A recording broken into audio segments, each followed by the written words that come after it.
Desde el principio, la historia de la India ha estado determinada por su geografía. La península india es una enorme masa de tierra con poderosas defensas naturales. Al norte, al este y al oeste se alzan grandes cordilleras. En el centro se sitúa la agreste meseta del Deccan. Al norte, en las fértiles llanuras del Indo y el Ganges, encontramos el corazón de la antigua civilización india. Aquí encontramos las primeras pruebas de la existencia de una nación con miles de años de antigüedad.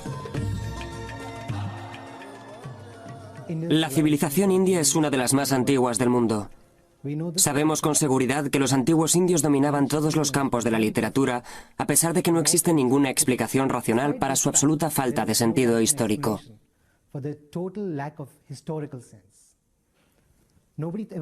Nadie pensaba en dejar algo para la historia.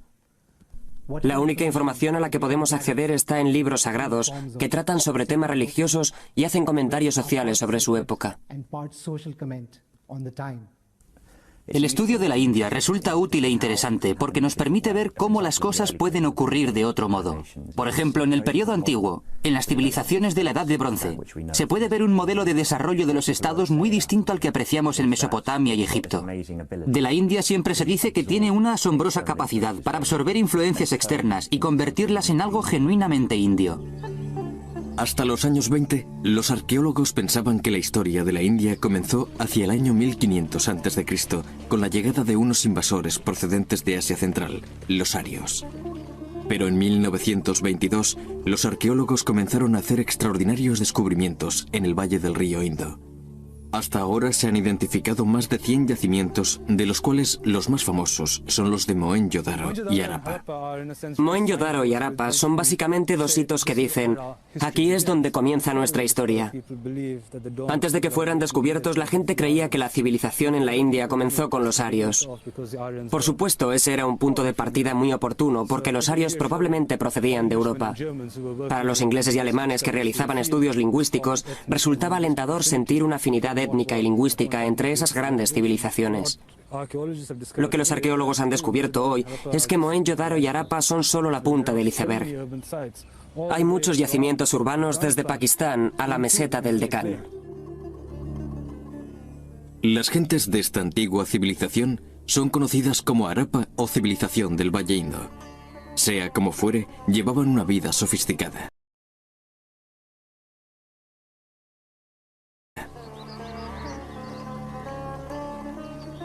Eran granjeros que criaban ganado, cabras, camellos, cerdos y elefantes. Cultivaban trigo, cebada y algodón. Eran muy hábiles con el metal y en la fabricación de joyas, y sabían comerciar. En el corazón del pueblo de Lothal había un magnífico muelle en el que los buques mercantes cargaban productos del Valle del Indo. Los mercaderes navegaban hasta el mar de Arabia para comerciar con los pueblos de Mesopotamia. Los beneficios debían ser sustanciosos, ya que servían para mantener a 100 ciudades. Precisamente la naturaleza urbana de la vida en el Valle del Indo es la característica más intrigante de este misterioso pueblo. Las excavaciones realizadas a lo largo del Indo y en una franja costera de 100 kilómetros han mostrado ciudades construidas con una estructura similar, pero la capital, Harappa, es la más espléndida de las descubiertas hasta ahora. Al oeste de Harappa se levantaba la ciudadela, una zona elevada que albergaba el granero y los baños públicos. Las calles estaban dispuestas en forma de malla y discurrían aproximadamente de norte a sur y de este a oeste. Las tiendas y las casas que bordeaban estas calles estaban construidas en ladrillo.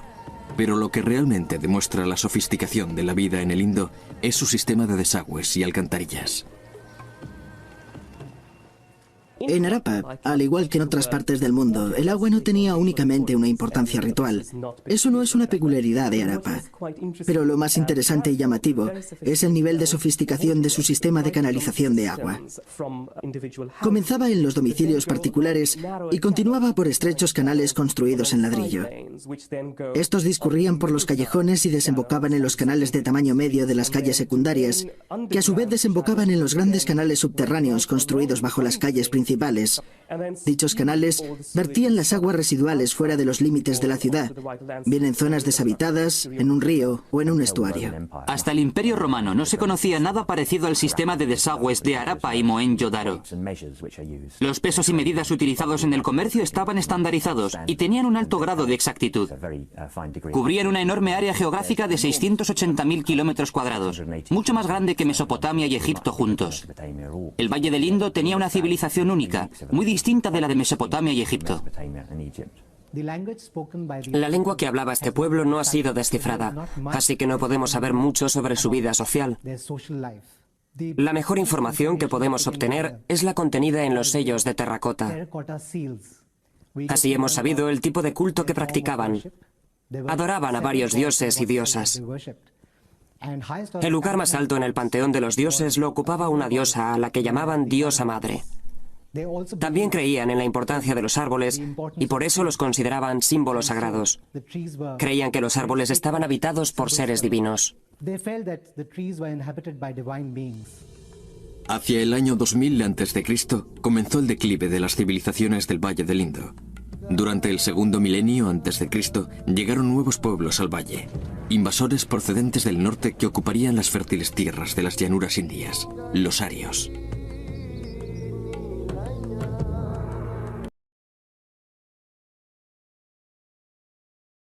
Procedentes del norte que ocuparían las fértiles tierras de las llanuras indias, los arios.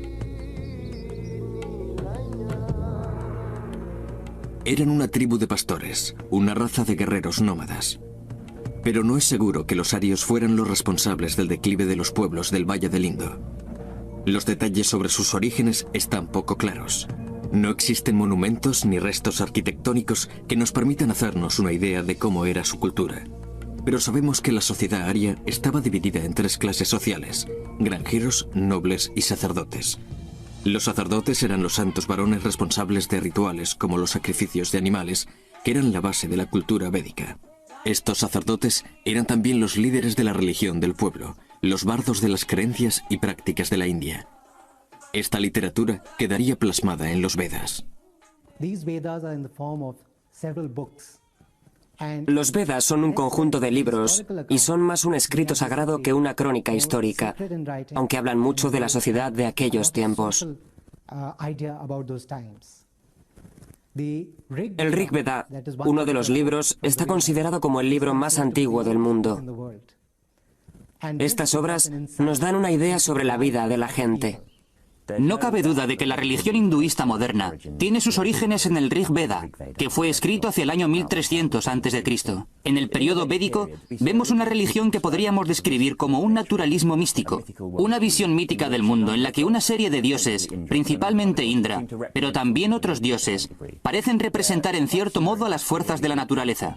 De hecho, es muy similar al antiguo panteón griego, y los ritos religiosos parecen girar en gran medida en torno a los sacrificios de caballos y otros animales, y la utilización de la soma, esa misteriosa planta que quizá fuese una especie de droga.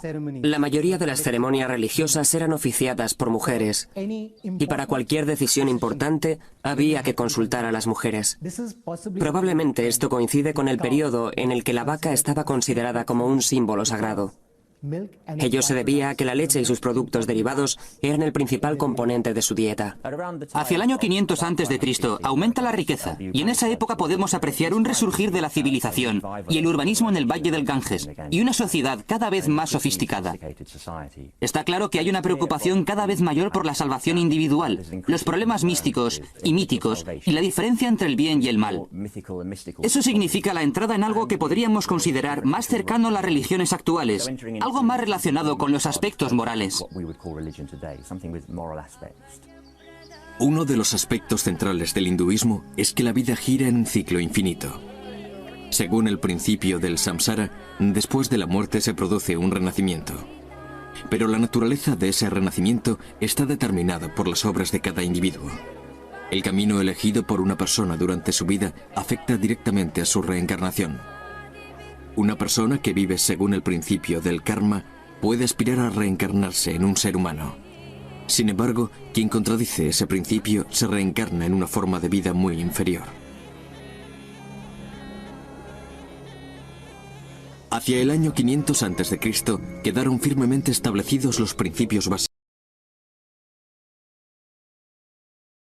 Convierte en gobernante del estado de Magadha. Muy pronto demostraría ser un excelente guerrero.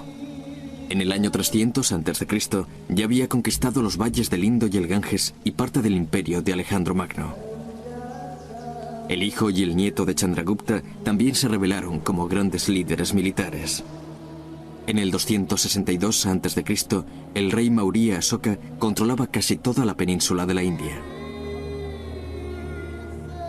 Era un gran imperio, y los Maurya necesitaban mantener un rígido control dentro de sus fronteras. Un observador griego describió cómo un enorme ejército de varios cientos de miles de hombres patrullaba el imperio, y los líderes Maurya no tenían ningún reparo en utilizar dicho ejército. Toda la península de la India. Era un gran imperio, y los Maurya necesitaban mantener un rígido control dentro de sus fronteras.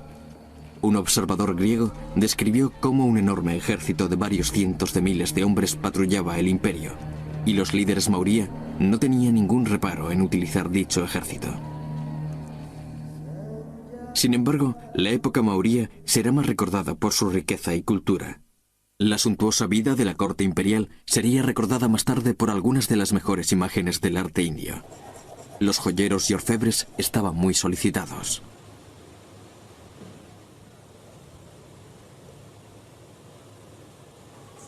También podemos apreciar el antiquísimo amor de la India a los tejidos exóticos.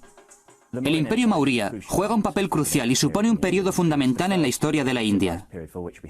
Es el primer periodo civilizado del que tenemos constancia histórica por escrito.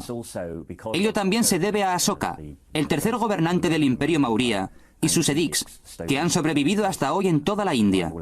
Y también a un embajador griego que estaba presente en la corte Maurya, en Patalautra, la moderna Patna, capital de Bihar. Las pruebas arqueológicas han confirmado algunas de las descripciones que nos dejó. Es muy probable que en aquella época Patalautra fuera la ciudad más grande del mundo. La popularidad del budismo se basaba en el hecho de que postulaba un código moral que no tenía en cuenta barreras de clase, casta o sexo. Aunque existía una ortodoxia hindú, esta quedaba restringida a las clases más altas. El pueblo llano se habría convertido en masa al budismo porque era una religión que les daba un mayor apoyo cultural. Finalmente, el budismo se convirtió en la religión del Estado bajo el reinado del emperador Asoka. Asoka Maurya se convirtió al budismo tras una horrible batalla en la llanura de Kalinga, en la que quedó profundamente conmovido por el sufrimiento humano a gran escala. Evidentemente, la conversión al budismo como religión del Estado rompió las barreras entre las clases sacerdotales y el pueblo llano, y por lo tanto hizo que esta religión fuese mucho más atractiva. De hecho, todos los edificios budistas que han sobrevivido hasta la actualidad son templos que fueron reconstruidos por el emperador Asoka.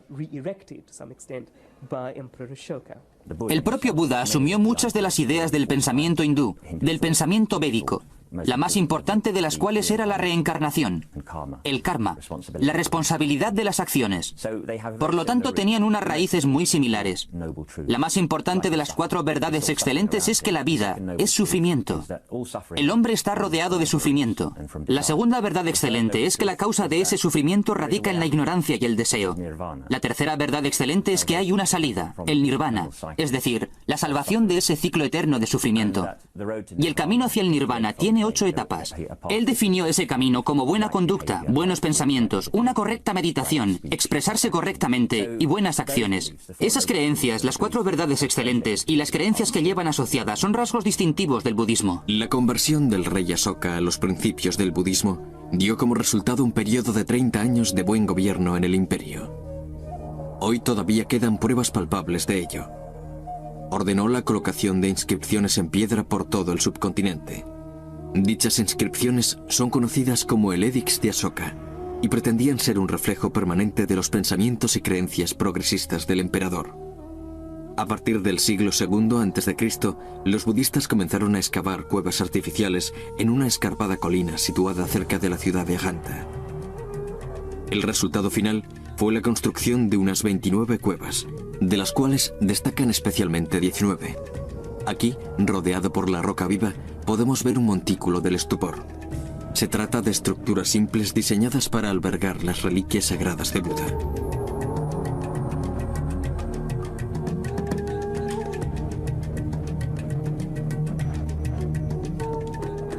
En su interior, una enorme figura de Buda, espectacularmente iluminada por la luz natural que penetra a través de una abertura practicada en el techo de la cueva. Es fácil imaginar la reacción de los europeos del siglo XIX cuando descubriesen cuevas como esta. Existen pocas creaciones humanas tan espirituales como esta obra de la fe.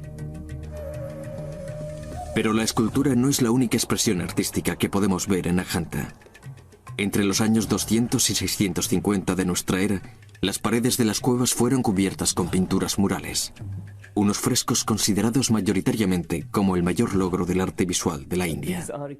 Se trata de unas obras extremadamente importantes por muchas razones. Son los ejemplos de pintura mural más antiguos que se conservan y también son enormemente importantes y valiosos como prueba arqueológica. Otra característica importantísima en cuanto a su mensaje es que ilustran las vidas de Buda antes de convertirse en el propio Buda. Es decir, todos los estados previos por los que pasó antes de la iluminación, antes de convertirse en el Buda iluminado. Nació príncipe y en todos sus estados previos aparece representado con dignidad real. Vemos la imagen de un príncipe luciendo todos los adornos reales y todas las joyas. También vemos cómo se han alargado los lóbulos de sus orejas, evidentemente por el peso de los pendientes reales, pero la representación de los estados previos de Buda se centra en la época en la que todavía es príncipe. Está a punto de alcanzar la iluminación, en un periodo de transición. La época mauría, que inspiró a los pintores de las cuevas de Ajanta, es la primera de las tres grandes eras de la civilización india. La dinastía no sobrevivió mucho tiempo a la muerte de Asoka en el año 232 a.C. Durante los siglos posteriores, una sucesión de invasores procedentes del norte provocó largos periodos de desunión política. Habrá que esperar hasta el siglo IV después de Cristo para asistir al nacimiento de una nueva y poderosa dinastía. Se trata de los Gupta. La dinastía Gupta fue el desarrollo de un nuevo sistema de numeración decimal. La era Gupta también fue un periodo muy importante para la religión de la India. Durante el periodo situado entre las dinastías Maurya y Gupta, se había producido un declive constante en la práctica del hinduismo. Durante este periodo de desunión, el budismo demostró tener un mayor dinamismo. Pero en la época de los Gupta, el hinduismo se recuperó y absorbió muchas de las características de la fe rival. Finalmente, el budismo acabó convertido en poco más que una religión marginal en la India. Hasta la fecha, ha sido la compleja fe hinduista la que ha dominado la vida espiritual del pueblo indio. Durante el resurgimiento del hinduismo en los siglos IV y V después de Cristo, podemos ver cómo los brahmanes llevan a cabo una contrarreforma en un intento por recuperar creyentes y recuperar el control de la sociedad. Y también vemos cómo algunos elementos del budismo pasan al hinduismo. Se ha dicho que la forma de los templos hindúes está inspirada en el budismo. Pero también existen importantes diferencias. En los últimos años, el budismo había adoptado una postura más proclive al pueblo llano, intentando quizá atraer a las gentes sencillas de los pueblos, interesadas en devociones personales y que adoraban a distintas deidades. Era como si las dos religiones estuviesen compitiendo por el mismo electorado. Competían por el mismo voto. Ambas intentaban ofrecer dioses e ídolos a los que la gente pudiese reconocer, comprender y adorar. La antigua India es un periodo muy complejo. Coexisten el hinduismo, el budismo y probablemente también muchos cultos centrados en la naturaleza. Visdra se vuelve mucho más importante. En un primer periodo es un dios mucho más sumiso, mientras que posteriormente tiende a ser mucho más importante. De hecho, es quien protege al mundo en el hinduismo. Brahma también tiende a ser mucho más importante. Y Rudra, que más adelante será conocido como Shiva, el destructor. Por lo tanto, aparece un triángulo esencial con un creador, un protector y un destructor como elemento central del hinduismo. Y su panteón se irá desarrollando en los siglos posteriores, sobreviviendo hasta la actualidad. La dinastía Gupta se desmoronó definitivamente a finales del siglo V, nuevamente como consecuencia de las invasiones procedentes del norte. En este caso, se trataba de los hunos blancos, una raza que dominaría la India durante un breve periodo, pero cuyo legado duraría siglos. A finales del siglo VI, muchos de los descendientes de los invasores se habían integrado totalmente en la sociedad india. Eran los Rajputs, familias de guerreros que habían establecido pequeños asentamientos en el norte y el centro de la India. Los Rajputs se integraron en la forma de vida de la India, y los templos que construyeron siguen siendo los monumentos hindúes más importantes. Estos templos de la región de Madhya Pradesh fueron construidos por un líder Rajput del siglo X, un príncipe de la familia Chardela. Se trata de un gigantesco complejo de edificios religiosos dedicados al dios hindú Vishnu. El descomunal templo de Lakshmana es el elemento dominante del complejo, y su diseño está inspirado en un pico sagrado del Himalaya. Pero son las esculturas exteriores del templo las que lo convierten en un edificio especial. Las tallas son altamente eróticas y no dejan ningún margen a la imaginación. Sin embargo, se cree que estas explícitas representaciones del amor físico fueron inspiradas por una profunda espiritualidad. Existen muchas teorías sobre el tema, aunque ninguna de ellas consigue explicarlo completamente. Está relacionado claramente con la noción de los buenos presagios, la noción de la procreación y la noción de la longevidad. En el caso del templo de Lakshmana, se trata de un gran edificio que rinde homenaje a un nuevo tipo de relación. Declara la independencia del nuevo régimen. También se considera una interpretación de los textos religiosos que hablan sobre la unidad del hombre con el Supremo, la fusión del alma humana con la noción infinita de la divinidad. Pero esta noción de fusión aparece representada en términos eróticos muy explícitos. Además, existe toda una serie de textos de la región que hablan de las 16 formas de mujer y su papel en cualquier tipo de actividad religiosa. Estos templos parecen reflejar e ilustrar fielmente dichos textos. La mujer del espejo, la mujer de las flores, posiblemente estén influenciados por unos cultos que siguen la tradición hindú desde un punto de vista no conservador, como los cultos tántricos. Se les atribuye gran parte de las imágenes. De hecho, existe un texto posterior que describe dos parejas reales, lo conservador sobre lo no conservador, lo brahmánico sobre lo tántrico y lo ortodoxo sobre lo no ortodoxo. La interacción entre ambas parece ser el telón de fondo cultural de muchos de estos templos, y en ese sentido, cabe pensar que una parte de esa ideología fue incorporada al estilo arquitectónico del templo. Magníficos templos como este dominaban física y espiritualmente la India del siglo X. Por aquel entonces, el budismo abandonó el país para establecerse más hacia el este en China, Corea y especialmente en Japón. Pero ahora una nueva amenaza para el hinduismo asomaba por el oeste. Una joven religión que ya dominaba un territorio que iba desde España hasta la frontera de la India. Era un sistema de creencias muy diferente del hinduismo. Una fe en un solo Dios que comenzó a extenderse hacia la India en el siglo VIII. Sri Lanka fue atacado por piratas indios en el mar de Arabia. El gobernador de Irak envió una carta de protesta al que por aquel entonces era el gobernador de Sindh para que le entregase las mercancías y las mujeres. El gobernante indio no tenía ningún control sobre los piratas marinos y acabaría lamentando su incapacidad.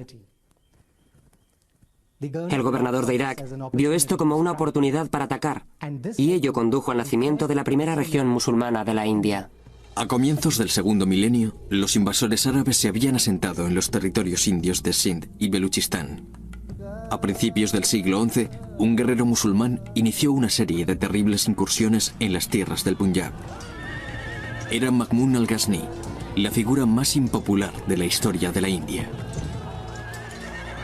Sus aterradoras incursiones empobrecieron a sus oponentes del Punjab y muy pronto un nuevo territorio indio caería ante las fuerzas del Islam.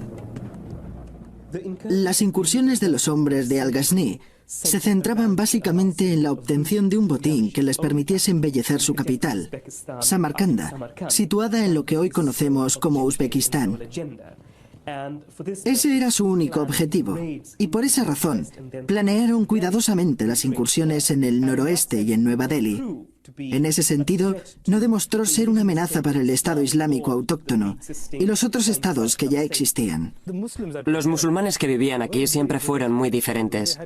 Se centraban en una especie de unidad entre el Islam y la vida cotidiana musulmana que era muy importante para ellos. Entre los seguidores del Islam había una gran variedad de opiniones. Había una gran variedad de interpretaciones del Islam en el norte de la India. Lo mismo ocurre con los hindúes. Algunos hindúes son brahmanes, pero a 200 metros de ellos puedes encontrar hindúes que viven en el bosque. Hoy en día ellos también son considerados hindúes, pero antes estaban muy lejos de lo que los brahmanes consideraban su civilización. Era lo que nosotros llamaríamos intocables, aunque más bien eran aborígenes miembros de las tribus. Pero el Islam no llegaría al corazón de la India hasta 1186. Musulmanes de Turquía y Afganistán, liderados por Mohammed al-Ghur, barrieron el país masacrando a las fuerzas de los Rajputs en sangrientas batallas. En 1206, Mohammed había alcanzado el Golfo de Bengala, pero murió aquel mismo año. Su sucesor, Qutb-ud-Din, heredó un importante imperio que decidió gobernar desde una antigua ciudad india. De esta forma, Qutb-ud-Din se convirtió en sultán de Delhi.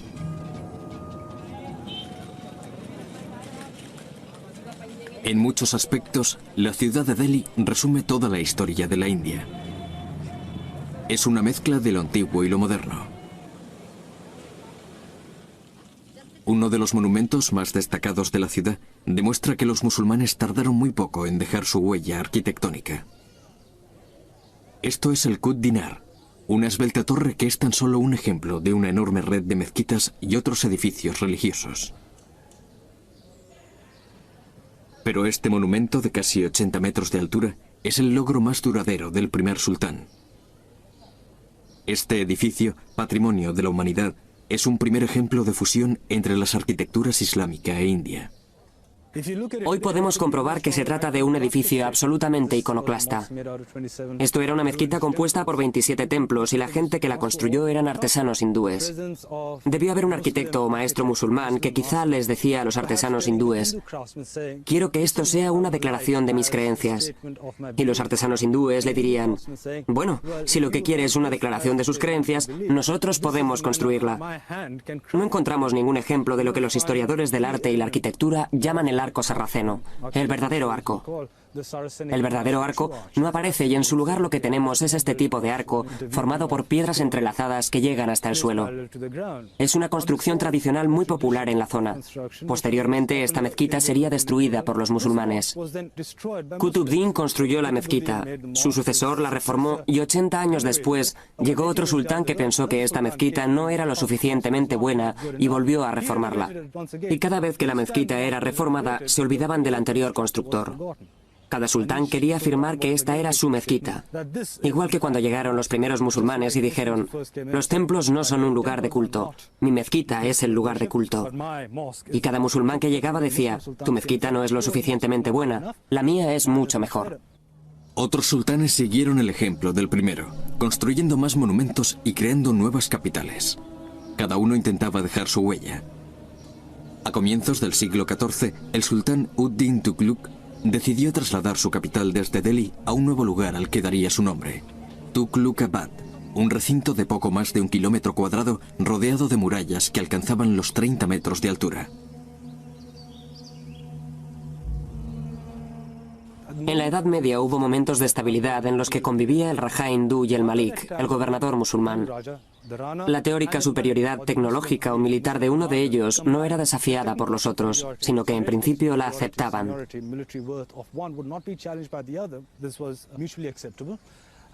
Y al mismo tiempo podía haber intercambio comercial entre ambas entidades políticas. Dichas entidades eran autónomas en la medida de lo posible y colaboraban en campañas militares. No se guardaban rencor. Pero en aquella época surge un nuevo discurso, la necesidad de conquistas. No se trataba solo de conquistar a los hindúes, sino de que la corte musulmana, la corte del sultán, homogeneizase a grupos dispersos para formar una gran comunidad islámica o musulmana. Una vez creado ese discurso, según el cual todos forman una comunidad bajo el paraguas protector del sultán, ya tenemos consolidada la imagen de lo que significa ser musulmán. En esta época, la asimilación de motivos indios, hindúes y musulmanes ya es una tradición bien consolidada y puesta en práctica a varios niveles. Esto se puede ver en las ciudades. Aparecen muchas ciudades nuevas y desde luego Tughlaqabad es un complejo que sigue esa tendencia. Existe toda una tradición urbana basada en la distribución de la mezquita.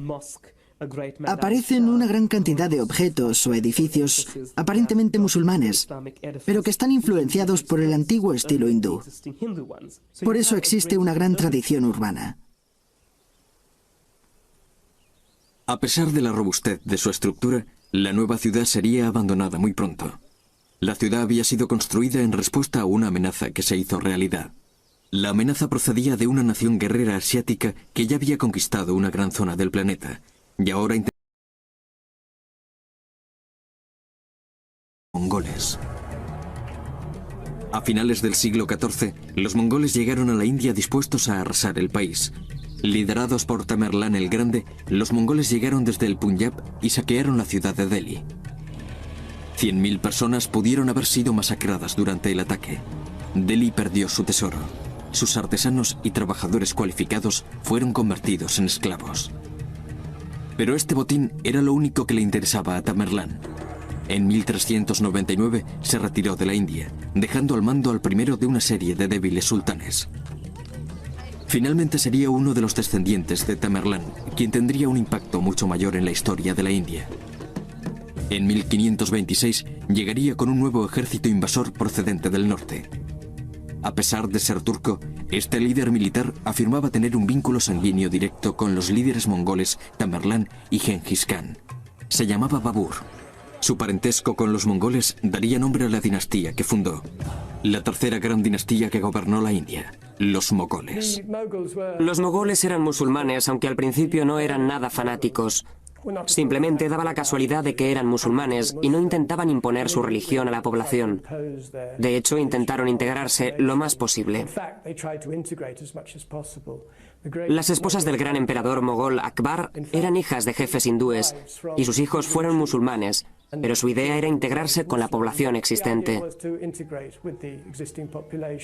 Será a partir del emperador Aurangzeb, a finales del siglo XVII, cuando empecemos a encontrar una menor tolerancia hacia las otras religiones de la India. El problema del imperio mogol fue que nunca consiguió unificar a toda la India y siempre había guerras por culpa de las fronteras. El otro problema de los mogoles era que cuando moría un emperador, estallaba una guerra de sucesión y generalmente el hijo más poderoso era el que finalmente conseguía el poder e intentaba establecer su autoridad. Creo que los mogoles resumen la grandeza de la India. Lo extraño es que una dinastía islámica gobernase en la India, un país mayoritariamente hindú. Pero una de las características de la India es que no es un país sencillo. Los mogoles se esforzaron más que nadie por organizar y controlar una gran cantidad del territorio indio y generar unos enormes ingresos por impuestos para crear un gigantesco ejército fijo y una civilización sofisticada. El propio Akbar, el tercer emperador, puso en marcha gigantescas reformas fiscales y agrarias para asegurarse de que su estado era capaz de recaudar impuestos y utilizar ese dinero para convertir a su imperio en lo que finalmente fue. El Gran Mogol era conocido en la Inglaterra isabelina y en toda Europa, y era ampliamente respetado, ya que probablemente era el gobernante más rico del planeta. El imperio mogol duró hasta 1857. Durante ese tiempo, el territorio bajo su control se extendió hasta abarcar prácticamente toda la península india. Los gobernantes mogoles, como el gran Akbar, no solo eran brillantes caudillos militares, sino también sabios y generosos mandatarios, al igual que los Maurya y los Gupta de la antigüedad. Akbar impuso especialmente la implantación en su reino de un sistema de gobierno justo y tolerante. Los agricultores de la India respondían muy rápidamente a la demanda exterior de productos. especialmente del algodón. También comenzaron a plantar nuevos cultivos que fueron introducidos por los portugueses y cultivos que desde entonces son considerados como típicamente indios, como el chile. La India era un país con una gigantesca población de artesanos, especialmente tejedores, a los que uno podía encontrar por todas partes en las ciudades portuarias, fabricando telas de algodón y otros productos textiles como sedas. En la India también había una gran actividad de transporte que se realizaba mayoritariamente a lomos de los animales, especialmente bueyes. Los campesinos respondían muy bien a las necesidades del mercado. Era una cultura que combinaba muchas influencias diferentes.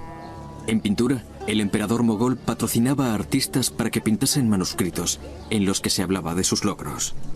Imágenes como estas revelan la influencia del antiguo arte persa. Pero su gran sentido del realismo ha hecho que muchos vean en ellas la influencia del lejano occidente.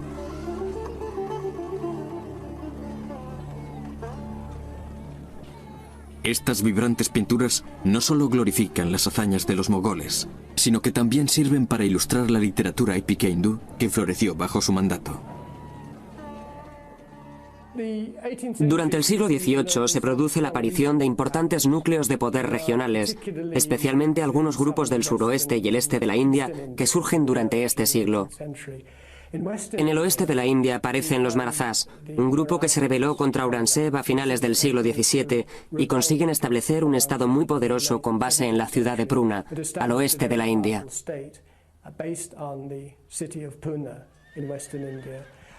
A lo largo del siglo XVIII se expandieron por una amplia zona de la India y pudieron haber sustituido a los mogoles como principal grupo gobernante de la India. Los británicos empezaron a establecer realmente su dominio a mediados del siglo XVIII. Al principio, la presencia británica se limitaba a unas pocas ciudades portuarias. Sin embargo, a lo largo del siglo XVIII consiguieron ir extendiendo gradualmente su poder. Primero en el sur de la India, alrededor de Madrás, y luego en la década de 1750 controlaron Bengala, lo que tuvo una importancia crucial. A lo largo del siglo XVIII se produce una expansión gradual. Los británicos se aliaban con ciertos gobernantes para luchar contra otros. A menudo, una vez que habían conseguido derrotar a su principal enemigo, firmaban una alianza o tratado con ese gobernante. Es un largo proceso que durará casi 100 años. El imperio mogol también vivió una fusión cultural en el campo de la música. El denominado estilo mogol data del reinado del emperador Aurangzeb. Se dice que al emperador no le gustaba la música, y por eso sus propios músicos decidieron dejar de trabajar para él. El estilo musulmán se fusionó entonces con la música popular hindú que se interpretaba fuera de la corte. El estilo híbrido resultante sigue siendo interpretado y apreciado hoy en día. La música contemporánea del norte de la India nos recuerda constantemente la fusión de las tradiciones india e islámica que se produjo bajo el imperio mogol. Esta fértil mezcla de lo antiguo y lo nuevo también dio asombrosos resultados en el campo de la arquitectura. ¿Y qué mejor ejemplo que la ciudad de Agra? Fue aquí donde el emperador mogol Shah Jahan ordenó la construcción de una fabulosa tumba en recuerdo de su esposa, que murió a la temprana edad de 39 años. Se llamaba Mumtaz Mahal, y el monumento construido por su marido fue uno de los edificios más espectaculares jamás vistos. Hoy continúa siéndolo. Es una brillante combinación de las tradiciones hindú e islámica de la India, el Taj Mahal. Se trata del monumento más convincente dedicado al poder del amor romántico. Se dice que el Shah Jahan y su amada esposa nunca se separaron durante sus 18 años de matrimonio. Cuando murió Mumtaz, su marido quedó consumido por el dolor, pero pronto decidiría que el cuerpo de su esposa descansaría en una fabulosa tumba. 22 años más tarde, en 1648, el Taj Mahal fue terminado. En su construcción trabajaron 20.000 hombres. El Taj Mahal es una muestra más palpable de los logros de los mogoles en la India. El concepto que da lugar al edificio tiene una evolución muy interesante en el sur de Asia. Es un monumento al amor. Está maravillosamente expresado. Posee todos los elementos de los jardines paradisíacos asiáticos, a la cabeza de los cuales figura este magnífico edificio. A medida que penetramos en el monumento desde la zona exterior, construida en arenisca roja, vemos la gran puerta y las dos mezquitas que hay a cada lado, al este y al oeste del edificio. Y finalmente, por supuesto, la perla, el edificio propiamente dicho. La magnífica base sobre la que se asienta, la gran cámara de la cúpula y los 4 minaretes de las esquinas, que en circunstancias normales habrían sido bastiones. Están adheridos al cinturón que rodea el edificio, pero en este caso tienen autonomía propia, lo cual resulta arquitectónicamente muy interesante. Desgraciadamente, el Shah Jahan debería pagar un precio por esta demostración eterna de amor. Se dice que la construcción del Taj Mahal costó 32 millones de rupias, y también se dice que fue un precio demasiado alto incluso para un rey mogol. Según la leyenda, el derroche del Shah Jahan provocó su derrocamiento por parte de su hijo Aurangzeb. El nuevo rey encarceló a su padre en el Fuerte Rojo de Agra, situado a 1 milla al oeste del Taj Mahal. El Shah Jahan pasó los últimos años de su vida confinado en el fuerte. Su único consuelo era que desde la ventana de su celda se veía el monumento que sigue siendo el mayor recordatorio de su reinado y su amor. Todo el mundo reacciona ante ese edificio por su suprema elegancia, su fantástico color, la atmósfera que lo rodea y el equilibrio de sus proporciones. No es necesario comprenderlo para darse cuenta de que es un edificio muy hermoso. En muchos aspectos, es el resumen de más de un siglo de arquitectura en la India,